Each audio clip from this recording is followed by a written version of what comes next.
Right then, Daniel and friends, yeah, let's have a look through this old video featuring Daniel Bostock and a man called Crowley, and a well-named shill, UFO shill, Nottinghamshire Roswell, pure psyop, start to finish.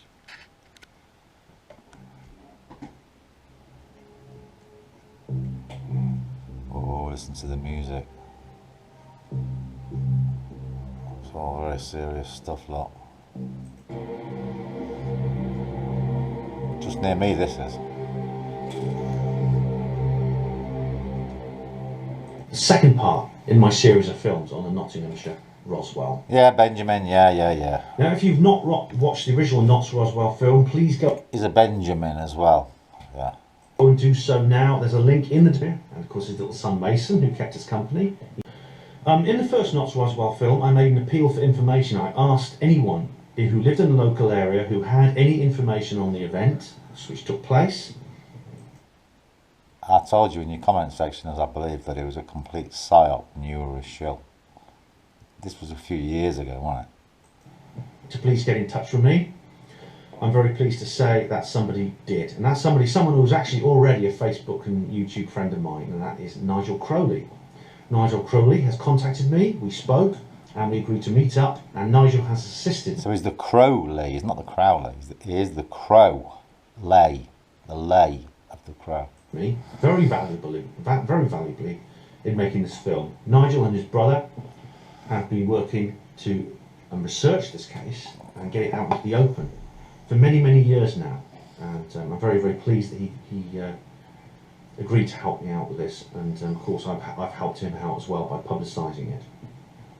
I was also accompanied by Dan Bostock again, who drove us around and also gave some invaluable information. I was also accompanied by Dan Bostock again, who drove us around and also gave some invaluable information. Me and my younger brother have been looking into it for a long time. There's Mr. Crowley. Since I picked an article up in a magazine called UFO Reality, I think it was 1996 or 90. It hit the deck, basically.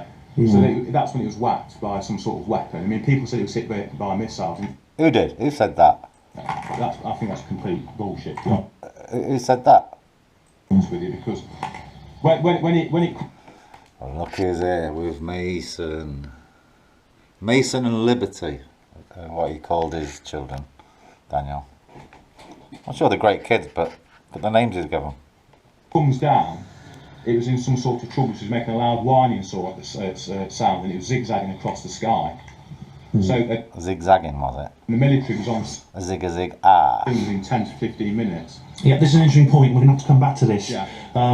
This, as with the Berwyn Mountains incident, we have military response to these events, these crash events, UFO crashes, very quickly, far more quickly than it should be if they were not alerted.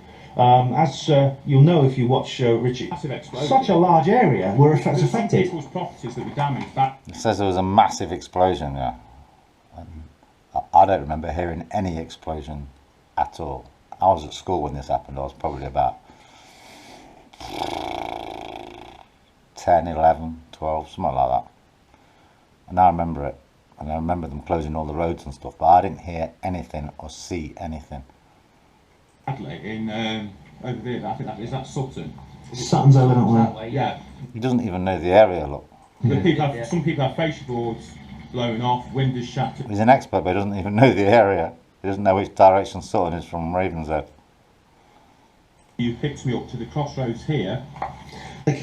So you were affected. You were. So a lot of people, because I mean, one thing that surprised me is even though obviously as I said this before, there's a great deal of difference between folk history and official history. Bear in mind, Daniel's substantially younger than me, so he would have been a toddler at the time. And since we made this video, a lot of people in this area know about this. In fact, so would Benjamin probably. No. A lot of but you go to the official news stories, it's hardly mentioned. No, it's a helicopter crash story. Yeah. I mean, I tried to contact Radio Nottingham, BBC Radio, and I just got, well, the woman said you were conspiracy theorist. Phone down on that. Oh well, that's what I expect. Oh, you must be right then. Yeah. Was killed We've walked through everywhere. They do cut these trees down over break up at some point. It came down, broke up. The largest evidence we have is that the Roswell craft actually managed to get into the air again and then crashed at Corona a short You got evidence of that, have you? distance away. Have you really got evidence of that? It was also found, Stephen Greer said it was also trying to repair itself. From eyewitness accounts, who was at the Oh yeah, I bet it was like a transformer or something. Freeble site, they said I don't know if it's what you call nanotechnology, but the craft of these Nanotech. beings are in a sense living things themselves, aren't they? Yeah. So I've heard. But I don't know shit.